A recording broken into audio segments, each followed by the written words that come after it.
গল্পের শুরুতেই আমরা জানতে পারি প্রতি ৫০০ বছর পর পর পৃথিবীতে এমন একজন মেয়ের জন্ম হয় যার ভেতরে এক অদ্ভুত এবং জাদুকরী শক্তি থাকে। এই শক্তি ব্যবহার করে যে কোনো সাধারণ সাপ এক বিশাল ড্র্যাগনের রূপ নিতে পারে। এখন সেই ড্র্যাগনটি ভালো হবে নাকি মন্দ হবে তা নির্ভর করে সেই শক্তির উপর। যদি কোনো ভালো সাপ এই শক্তি পায় তবে সে পৃথিবীকে রক্ষা করে, আর যদি কোনো দুষ্ট সাপ এই শক্তি পেয়ে যায় তবে সে পুরো পৃথিবীকে ধ্বংস করে দিতে পারে।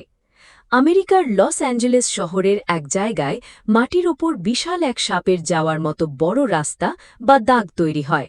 পুলিশ আর সরকারি কর্মকর্তারা এসে জায়গাটা পরীক্ষা করতে শুরু করে। ইথেন নামের একজন টিভি রিপোর্টার সেখানে খবরের জন্য আসে। সে পুলিশদের জিজ্ঞেস করে এখানে কি হয়েছে, কিন্তু সরকারের বড় কর্মকর্তারা তাকে কোনো উত্তর না দিয়ে সেখান থেকে চলে যেতে বলে। ইথেন যখন চারপাশ দেখছিল তখন মাটির নিচে একটা জিনিস তার চোখে পড়ে। সে ভালো করে তাকিয়ে দেখে ওটা আসলে কোনো বড় প্রাণীর গায়ের চামড়া বা আঁশ। এই আঁশটা দেখার সাথে সাথেই ইথেনের মনে অনেক বছর আগের এক পুরনো কথা মনে পড়ে যায়। তার গলায় একটা অদ্ভুত লকেট ঝোলানো ছিল। সেটার দিকে তাকিয়ে সে তার ছোটবেলার দিনগুলোতে ফিরে যায়, আজ থেকে ১৫ বছর আগে। ইথেন যখন অনেক ছোট ছিল তখন সে তার বাবার সাথে একটা পুরনো জিনিসের দোকানে গিয়েছিল। তার বাবা দোকানের মালিক জ্যাকের কাছে একটা পুরনো তলোয়ার বিক্রি করতে চেয়েছিল। বাবা যখন কথা বলছিল তখন ছোট ইথেন দোকানের ভেতরে ঘুরে ঘুরে পুরনো জিনিস দেখছিল। হঠাৎ সে লক্ষ্য করে ঘরের কোণায় রাখা একটা অদ্ভুত কাঠের বাক্স নিজে নিজেই খুলে গেল, যেন বাক্সটি ইথেনের উপস্থিতি বুঝতে পেরেছে। ইথেন বাক্সের কাছে গিয়ে দেখে তার ভেতরে একটা বিশাল বড় আঁশ রাখা আছে। সেই আঁশ থেকে এক অদ্ভুত আলো বের হয়ে ইথেনের দিকে আসছিল। দোকানের মালিক জ্যাক এটা দেখে হার্ট অ্যাটাকের ভান করে মাটিতে পড়ে যায়। ইথেনের বাবা ভয় পেয়ে ডাক্তার দেখাতে চাইলে জ্যাক তাকে বলে ডাক্তার লাগবে না, পাশের দোকান থেকে একটা ওষুধ এনে দিতে। ইথেনের বাবা তখন ইথেনকে বুড়ো মানুষের পাশে থাকতে বলে দ্রুত ওষুধ আনতে বাইরে চলে যায়। কিন্তু ইথেনের বাবা বাইরে যেতেই বুড়ো জ্যাক একদম সুস্থ হয়ে উঠে দাঁড়ায়। সে আসলে ইথেনের সাথে একা কথা বলার জন্যই এই নাটকটা করেছিল। জ্যাক ছোট ইথেনকে ডেকে বলে আকাশের ওপর এক জগৎ আছে যেখানে বিশাল বিশাল সাপ থাকে, যাদের বলা হয় ইমুগি। প্রতি ৫০০ বছর পর পর তাদের মধ্যে যে সাপটি ভালো কাজ করে তাকে পুরস্কৃত করা হয় এবং সে একটি ড্র্যাগন হওয়ার সুযোগ পায়। কিন্তু ড্র্যাগন হতে গেলে তার একটা জাদুকরী শক্তির প্রয়োজন হয়, যাকে বলা হয় ইউহিজু। এই শক্তিটা নেওয়ার জন্য বুরাকি নামের একটি দুষ্ট সাপ এবং তার বিশাল এক রাক্ষসী বাহিনী বহু বছর ধরে চেষ্টা করে যাচ্ছে। আজ থেকে ৫০০ বছর আগে আকাশের দেবতারা এই জাদুকরী শক্তিকে দুষ্ট সাপের হাত থেকে বাঁচানোর জন্য কোরিয়ার একটি গ্রামে পাঠিয়ে দিয়েছিলেন। আর এই শক্তি পাহারা দেওয়ার দায়িত্ব দেওয়া হয়েছিল হারাম নামের এক তরুণ যোদ্ধা এবং তার গুরু বচুনকে। কিন্তু দুষ্ট সাপ বুরাকিও কোনোভাবে জেনে যায় শক্তিটা কোথায় আছে। সেই সময় কোরিয়ার এক বড় কর্তার ঘরে একটি ফুটফুটে মেয়ের জন্ম হয়, যার নাম রাখা হয় নারিন। নারিনের কাঁধে একটা ড্র্যাগনের মতো জন্মদাগ ছিল, যা দেখে বোঝা যেত সেই জাদুকরী শক্তিটি আসলে এই মেয়ের ভেতরেই আছে। নারিনের বয়স যখন ২০ বছর হবে তখন তার শরীরের ভেতরে সেই জাদুকরী শক্তি পুরোপুরি তৈরি হবে, আর দুষ্ট সাপ বুরাকি তাকে ধরে খেতে আসবে। দেখতে দেখতে নারিন বড় হয়ে এক রূপবতী মেয়েতে পরিণত হয়। ঘটনাক্রমে সেই তরুণ যোদ্ধা হারামের সাথে নারিনের ভালোবাসা হয়ে যায়। হারামের গুরু বচুন একদিন হারামকে নদীর কাছে নিয়ে যায় এবং জলের ভেতর থাকা সেই ভালো সাপটিকে দেখায় যে ড্র্যাগন হওয়ার অপেক্ষায় আছে। হারাম এত বড় সাপ দেখে অবাক হয়ে যায়। তখন গুরু বচুন হারামকে একটি জাদুকরী লকেট দেয় এবং বলে এই লকেটটি কেবল সেই পড়তে পারে যে জাদুকরী শক্তির রক্ষক। যখনই হারামের জীবন বিপদে পড়বে এই লকেট তাকে বাঁচাবে। কিছুদিন পরেই দুষ্ট সাপ বুরাকি তার বিশাল রাক্ষসী ও দানবীয় বাহিনী নিয়ে সেই গ্রামে আক্রমণ করে। তারা আকাশ থেকে একের পর এক আগুন আর বোমা ফেলতে শুরু করে। মুহূর্তের মধ্যেই পুরো গ্রাম ধ্বংস হয়ে যায়। দানবীয় সৈন্যরা তলোয়ারি আর জাদু দিয়ে গ্রামের পুরুষদের একে একে মেরে ফেলে। সাধারণ মানুষ সেই বিশাল ড্র্যাগন আর দানবদের সামনে টিকতেই পারছিল না। সৈন্যরা গ্রামের সব মেয়েকে ধরে এক জায়গায় জড়ো করে এবং সবার কাঁধের কাপড় সরিয়ে দেখতে থাকে কার কাঁধে ড্র্যাগনের জন্মদাগ আছে। দুষ্ট সৈন্যরা নারিনের বাবার ঘরে জড়ো হয় এবং নারিনের চোখের সামনেই তার বাবাকে হত্যা করে। নারিন কাঁদতে কাঁদতে তার বাবার লাশের ওপর ভেঙে পড়ে। ঠিক তখন একজন সৈন্য এসে নারিনের কাঁধের কাপড় সরিয়ে সেই ড্র্যাগনের দাগটি দেখে ফেলে। তারা বুঝে যায় এটাই সেই মেয়ে। সৈন্যরা তাকে জোর করে ধরে নিয়ে যেতে চায়। ঠিক সেই মুহূর্তে হারামের গুরু বচুন আকাশ থেকে উড়ে এসে তার জাদুকরী শক্তি দিয়ে দানব সৈন্যদের সাথে লড়াই শুরু করে। এই সুযোগে হারাম এসে নারিনকে রক্ষা করে এবং তাকে নিয়ে সেখান থেকে দৌড়ে পালায়। তারা দুজন বনের মধ্যে গিয়ে লুকায় আর হারাম নারিনকে তার জীবনের আসল সত্যটি বুঝিয়ে বলে। এদিকে গুরু বচুন লড়াইয়ে মারাত্মকভাবে জখম হয়ে কোনো মতে বেঁচে যায়, কিন্তু মাটিতে সে হারামের সেই জাদুকরী লকেটটি পড়ে থাকতে দেখে। হারাম আর নারিন কোথাও নেই। হারাম নারিনকে সেই ভালো সাপের কাছে নিয়ে যাওয়ার বদলে তাকে বাঁচানোর জন্য অন্যদিকে পালিয়ে যাচ্ছিল, কিন্তু দুষ্ট সাপ বুড়াকি তাদের পিছু ছাড়ে না। সে তাদের তাড়া করতে করতে এক পাহাড়ের চূড়ায় কোণাসা করে ফেলে। পিছনে দুষ্ট সাপ আর সামনে গভীর খাদ। উপায় না দেখে হারাম আর নারিন একে অপরকে জড়িয়ে ধরে পাহাড় থেকে নিচের অথৈ সাগরে ঝাঁপ দেয় এবং নিজেদের জীবন বিসর্জন দেয়। এই পুরো গল্পটি শেষ করে দোকানের মালিক বুড়ো জ্যাক বড় হওয়া ইথেনকে বলে সে নিজেই আসলে সেই গুরু বচুনের পুনর্জন্ম, আর ইথেন হল সেই প্রাচীন যোদ্ধা হারাম। এটা তাদের জন্য দ্বিতীয় সুযোগ, যাতে তারা 500 বছর আগের সেই ভুলটি শুধরে নিতে পারে এবং পৃথিবীকে রক্ষা করতে পারে। জ্যাক ইথেনকে সেই জাদুকরী লকেটটি দেয় এবং বলে এই শহরেই সারা নামের একটি মেয়ে আছে যার কাঁধে ড্র্যাগনের ট্যাটু বা জন্মদাগ আছে। ইথেনকে যে কোনো উপায়ে সারাকে খুঁজে বের করতে হবে এবং তাকে এক প্রাচীন গুহায় নিয়ে যেতে হবে। মেয়েটির নাম জানতে পেরে ইথেন আর দেরি না করে তার বন্ধু ব্রুসের কাছে যায়। ব্রুস টেলিভিশনে কাজ করে এবং অনেক তথ্য তার কাছে থাকে। ইথেন তাকে বলে শহরে যে বিশাল সাপের দাগ পাওয়া গেছে তার সাথে সারা নামের এই মেয়েটির একটা সম্পর্ক আছে, তাকে খুঁজে বের করতে হবে।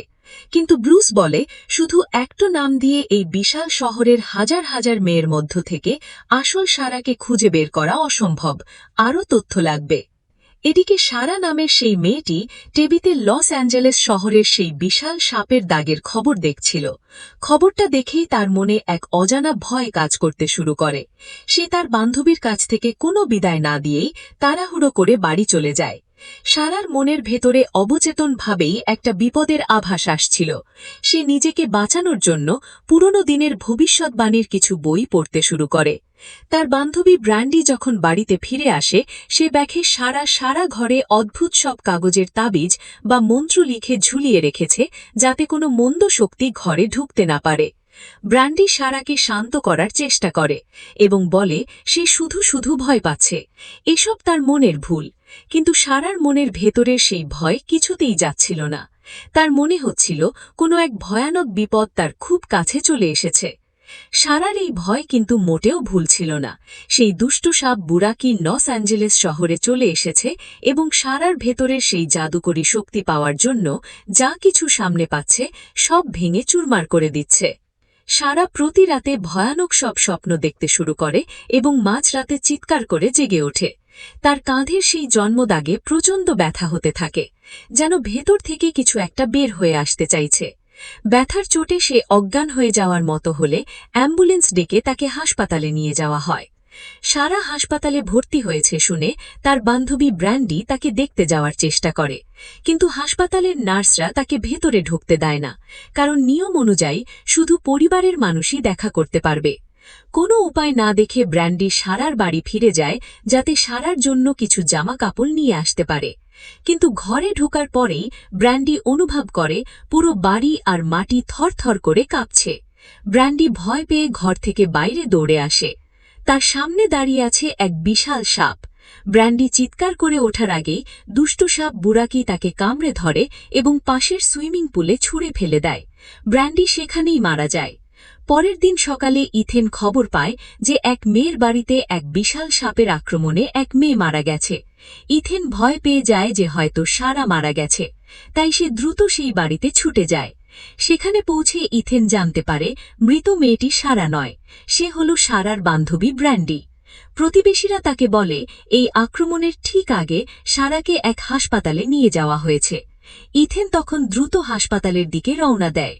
হাসপাতালে গিয়ে সে সারার খোঁজ করে, কিন্তু কাউন্টারের নার্স তাকে বলে যে সারাকে একটা আলাদা ঘরে বা কোয়ারেন্টিনে রাখা হয়েছে, কারণ তার কাঁধের ক্ষত থেকে ছোঁয়াচে রোগ ছড়াতে পারে।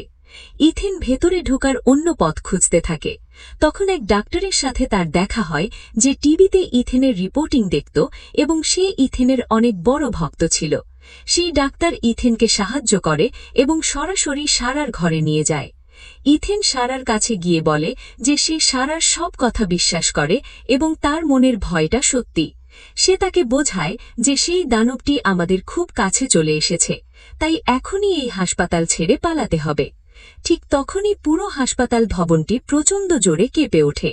দুষ্ট সাপ বুড়াকি সারার গন্ধ শুকে শুকে ঠিক হাসপাতালের কাছে চলে এসেছে। সেই ডাক্তার দ্রুত ঘরের ভেতরে এসে ইথেন আর সারাকে বলে তারা যেন পেছনের দরজা দিয়ে এখনই পালিয়ে যায়, কারণ বাইরে বিপদ বিশাল। ইথেন সারার হাত ধরে দৌড়াতে শুরু করে। তারা যখন চলে যাচ্ছিল তখন সেই তরুণ ডাক্তারটি আস্তে আস্তে বুড়ো জ্যাকের রূপ ধারণ করে। আসলে জ্যাক শুরু থেকেই ছদ্মবেশে তাদের পাহারা দিচ্ছিল। ইথেন আর সারা হাসপাতালের আন্ডারগ্রাউন্ড পার্কিংয়ে চলে আসে, যেখানে ইথেনের বন্ধু ব্রুস গাড়ি নিয়ে অপেক্ষা করছিল। গ্যারেজের দেওয়াল ভেঙে যখন সেই বিশাল সাপটি ভেতরে ঢোকে, ব্রুস ভয়ে দ্রুত গাড়ির অ্যাক্সেলারেটরে চাপ দেয়। সাপটি তাদের ধরতে না পেরে রাগে চিৎকার করতে থাকে, কিন্তু ইথেনরা একটু শান্ত হওয়ার আগেই এক অদ্ভুত কাণ্ড ঘটে। ব্রুসের গাড়ির সামনে হঠাৎ এক লোক চলে আসে এবং গাড়ির সাথে ধাক্কা খায়। ব্রুস গাড়ি থামিয়ে দেয়, কিন্তু সেই লোকটি সাধারণ কোনো মানুষ ছিল না। সে ছিল দুষ্ট সাপ বুড়াকির সেনাপতি, যে মানুষের বেশ ধরে সারাকে ঘুরে নিয়ে যেতে এসেছিল। ইথেন আর ব্রুস সেই সেনাপতিকে থামানোর জন্য আপ্রাণ চেষ্টা করে, কিন্তু সেনাপতির শরীরের বর্ণ এতটাই শক্তিশালী ছিল যে তাদের আঘাতই দীর্ঘ সংঘর্ষের পর শক্তিশালী সাপটি প্রতিপক্ষকে হত্যা করে ফেলে। সুযোগ বুঝে লিয়াং দ্রুত সেখান থেকে পালিয়ে যায়। সুড়ঙ্গ পেরিয়ে অন্য পাশে পৌঁছতেই কয়েকজন সশস্ত্র লোক তাকে ঘিরে ফেলে। তারা ইতিমধ্যেই সবাইকে অপহরণ করেছিল। সবাইকে বিপদে দেখে লিয়াং আত্মসমর্পণ করতে বাধ্য হয়। এরপর সত্যটা সবার সামনে প্রকাশ পায়। এই পুরো ঘটনার পেছনেই ছিল প্রফেসর জানায় লিয়াং ও তার দল যদি ডাইনোসরটিকে ধরতে সাহায্য করে তাহলে সে সবাইকে মুক্ত করে দেবে, কিন্তু কেউ রাজি হয় না। সে নিজের নিষ্ঠুরতা দেখাতে এক মহিলার শরীরে রহস্যময় একটি ইনজেকশন প্রয়োগ করে। এক মুহূর্তের মধ্যেই যন্ত্রণায় তার মৃত্যু হয়ে যায়। এই দৃশ্য দেখে সবাই আতঙ্কিত হয়ে পড়ে। প্রফেসর যখন আরেকজন মহিলার ওপর একই পরীক্ষা চালাতে চায়, তখন তাকে বাঁচানোর জন্য লিয়াং বাধ্য হয়ে তার শর্ত মেনে নেয়। লুইসও তার সঙ্গে যোগ দেয়। এরপর তারা ডাইনোসরটিকে ফাঁদে ফেলার পরিকল্পনা করে। পরিকল্পনা অনুযায়ী লুইস পুরো স্থানে বিদ্যুৎ বন্ধ করে দেবে, আর লিয়াং ডাইনোসরটিকে নিজের দিকে টেনে আনবে। অন্যদিকে প্রফেসর বাকি সবাইকে একটি বিশাল খাঁচায় বন্দী করে রাখে। এরপর লিয়াং ও লুইস কন্ট্রোল রুমে পৌঁছে যায়। সেখানে গিয়ে লিয়াং গোপনে আরেকটি পরিকল্পনা তৈরি করে, যার কথা কেউই জানত না। সব প্রস্তুতি শেষে সে মূল সিস্টেম চালু করে এমন একটি সংকেত পাঠায় যা ডাইনোসরের দৃষ্টি আকর্ষণ করে। কিছুক্ষণের মধ্যেই ডাইনোসরটি প্রচণ্ড গতিতে তাদের দিকে ধেয়ে আসে, কিন্তু সেটাই ছিল লিয়াংয়ের ফাঁদ। প্রাণীটি ঝাঁপিয়ে পড়তেই সে শেষ মুহূর্তে সরে যায়। ক্ষিপ্ত ডাইনোসরটি এবার তাকে ধাওয়া করতে শুরু করে। দৌড়ানোর সময় লিয়াং বারবার দিক পরিবর্তন করতে থাকে। বিশাল শরীরের কারণে ডাইনোসরটি দ্রুত মোড় নিতে না পেরে বারবার ভারসাম্য হারায়। লম্বা জিহ্বা দিয়ে আক্রমণ চালালেও লিয়াং দক্ষতার সঙ্গে প্রতিটি আঘাত এড়িয়ে যায়। অবশেষে লিয়াং প্রথম তলায় পৌঁছে যায়, কিন্তু ডাইনোসরটিও পিছু ছাড়ে না। ঠিক তখনই সে লুইসকে সংকেত পাঠায়। সংকেত পেয়ে লুইস ফরেস্ট ল্যাবের বিশাল দরজাটি খুলে দেয়। এরপর দুজন গাছ ঘেরা অংশের দিকে দৌড়তে শুরু করে। কিন্তু ঠিক সেই মুহূর্তে ডাইনোসরটি লম্বা জিহ্বা দিয়ে লিয়াংয়ের পা জড়িয়ে ধরে। লিয়াং মাটিতে পড়ে যায়। তবুও সে হাল ছাড়ে না। পকেট থেকে একটি কলম বের করে ডাইনোসরের জিহ্বায় সজোরে আঘাত করে। ব্যথায় প্রাণীটি জিহ্বা ছেড়ে দেয়। আর সেই সুযোগে লিয়াং এবং লুইস আবারও প্রাণপণে দৌড়তে শুরু করে। অবশেষে লিয়াং ও লুইস নিরাপত্তা কক্ষে ঢুকে দরজাগুলো বন্ধ করে দেয়। তখন সবাই জানতে পারে এটা শুরু থেকেই লিয়াংয়ের পরিকল্পনার অংশ ছিল। সে ইচ্ছে করেই সবাইকে এখানে নিয়ে এসেছে, কারণ এই জায়গাটিই ছিল সবচেয়ে নিরাপদ। এমনকি ডাইনোসরও এই দেওয়াল ভেঙে ভেতরে ঢুকতে পারবে না। কিন্তু ঠিক তখনই বিশাল সাপটি সেখানে এসে পৌঁছে যায়। লিয়াংয়ের মুখে হালকা হাসি ফুটে ওঠে, কারণ এটাও তার পরিকল্পনার অংশ ছিল। সে জানত এই দুই দানব মুখোমুখি হলে ভয়ঙ্কর লড়াই শুরু হবে, আর সেই সুযোগে সবাই পালিয়ে যেতে পারবে। কিছুক্ষণের মধ্যেই ডাইনোসর আর সাপের মধ্যে ভয়াবহ যুদ্ধ শুরু হয়ে যায়। প্রথমে ডাইনোসরকে দুর্বল মনে হলেও পরে সে পাল্টা আক্রমণ করে। তবুও শক্তির দিক থেকে সাপ এগিয়েছিল। পরিস্থিতি বদলাতে ডাইনোসর হঠাৎ অদৃশ্য হয়ে যায়, কিন্তু সে জানত না এই সাপটি তাপ শনাক্ত করতে পারে। তাই মুহূর্তের মধ্যেই সাপটি তাকে খুঁজে বের করে আবারও আক্রমণ চালায়। প্রচণ্ড সংঘর্ষে ডাইনোসরটি ছিটকে একটি পাইপলাইনের উপর পড়তেই পাইপ ফেটে প্রচুর ঠান্ডা গ্যাস বের হতে শুরু করে। এরপর সাপটি নিজের বিশাল দেহ দিয়ে ডাইনোসরকে শক্ত করে পেঁচিয়ে ধরে। সবাই ভেবেছিল এইবার তার শেষ, কিন্তু কয়েক সেকেন্ড পর মৃত ভেবে ফেলে রাখা ডাইনোসর আবারও উঠে দাঁড়ায়। এবার তার শরীরে নতুন কাঁটা গজাতে শুরু করে। মুহূর্তের মধ্যেই সে আবারও ভয়ঙ্কর আর শক্তিশালী রূপ ধারণ করে। এরপর নিজের লম্বা জিহ্বা বের করে সাপটির গলা জড়িয়ে ধরে এক ঝটকায় তাকে হত্যা করে ফেলে। এই দৃশ্য দেখে সবাই আতঙ্কে স্তব্ধ হয়ে যায়। অন্যদিকে প্রফেসর ভীষণ আনন্দিত হয়, কারণ অবশেষে সে প্রায় অপরাজেয় এক জীবন্ত অস্ত্র তৈরি করতে পেরেছিল। বিষয়টি বুঝতে পেরে বিনিয়োগকারীরা পালানোর চেষ্টা করলেও ডাইনোসর একে একে সবাইকে হত্যা করে ফেলে। ঠিক তখনই লিয়াংয়ের চোখে পড়ে ফেটে যাওয়া পাইপ থেকে বের হওয়া ঠান্ডা গ্যাসের দিকে, যেখান থেকেই তার মাথায় আসে আর একটি পরিকল্পনা। এদিকে ডাইনোসর যখন ইভোকে আক্রমণ করতে যাচ্ছিল, তখন লুইস তাকে নিজের দিকে টেনে নেয়। ক্ষিপ্ত ডাইনোসর তার পিছু ধাওয়া করতে করতে এমন একটি জায়গায় পৌঁছায় যেখানে তার চলাফেরা কিছুটা সীমিত হয়ে যায়। এই সুযোগে লিয়াং আরও বেশি ঠান্ডা গ্যাস ছড়িয়ে দিতে শুরু করে, কিন্তু ঠিক তখনই প্রফেসর এসে গ্যাসের প্রবাহ বন্ধ করে দেয়। ফলে ডাইনোসর আবার মুক্ত হয়ে যায়। তবে পরের মুহূর্তেই প্রাণীটি নিজের সৃষ্টিকর্তার দিকে ঘুরে দাঁড়ায় এবং নির্মমভাবে তাকে হত্যা করে ফেলে। এরপর ডাইনোসর আবারও লিয়াং ও লুইসের দিকে এগিয়ে আসে। ঠিক তখনই সাই একটি ভারী মেশিন নিয়ে সেখানে পৌঁছে যায়। তারা সবাই মিলে শেষ চেষ্টা চালায়, কিন্তু ডাইনোসর এতটাই শক্তিশালী ছিল যে সে সহজেই মেশিনটাকে থামিয়ে দেয়। সাই কৌশলে মেশিনটা পাইপের দিকে নিয়ে যায়। ঠিক সেই সময় লিয়াং লিফট দিয়ে ডাইনোসরের পা আটকে সর্বশক্তি দিয়ে তাকে পাইপের সঙ্গে ধাক্কা দিয়ে দেয়। সঙ্গে সঙ্গে প্রচণ্ড পরিমাণে ঠান্ডা গ্যাস বেরিয়ে আসে। মুহূর্তের মধ্যেই ডাইনোসরের পুরো শরীর জমে যায় এবং সে সম্পূর্ণ পক্ষাঘাতগ্রস্ত হয়ে যায়। অবশেষে সবাই স্বস্তির নিঃশ্বাস ফেলে। এইবার তাদের দুঃস্বপ্নের অবসান ঘটেছে। কিছুদিন পর লিয়াং, সাই, লুইস ও ইভোকে হাসপাতালে দেখা যায়। সবাই ধীরে ধীরে স্বাভাবিক জীবনে ফিরে এসেছিল। ঠিক তখনই টেলিভিশনে এক সংবাদে বলা হয় কিছু সরীসৃপ অত্যন্ত নিম্ন তাপমাত্রাতেও দীর্ঘ সময় বেঁচে থাকতে পারে। খবরটি শুনে লিয়াংয়ের মুখের হাসি একদমই চলে যায়। আর শেষ দৃশ্যে দেখা যায় পক্ষাঘাতগ্রস্ত ডাইনোসরটিকে একটি ট্রাকে করে অন্য জায়গায় নিয়ে যাওয়া হচ্ছে। কিন্তু যাত্রাপথেই তার শরীর আবারও নড়াচড়া শুরু করে দেয়, আর ধীরে ধীরে সে আবারও জীবিত হয়ে ওঠে। আর ট্রাকটি তখন একটি জনবহুল এলাকার দিকে এগিয়ে যাচ্ছিল।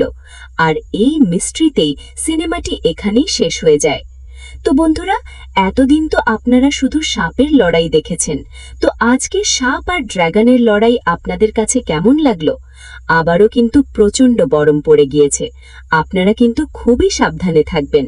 তো এতক্ষণ পর্যন্ত আমার সাথে থাকার জন্য আপনাদের সবাই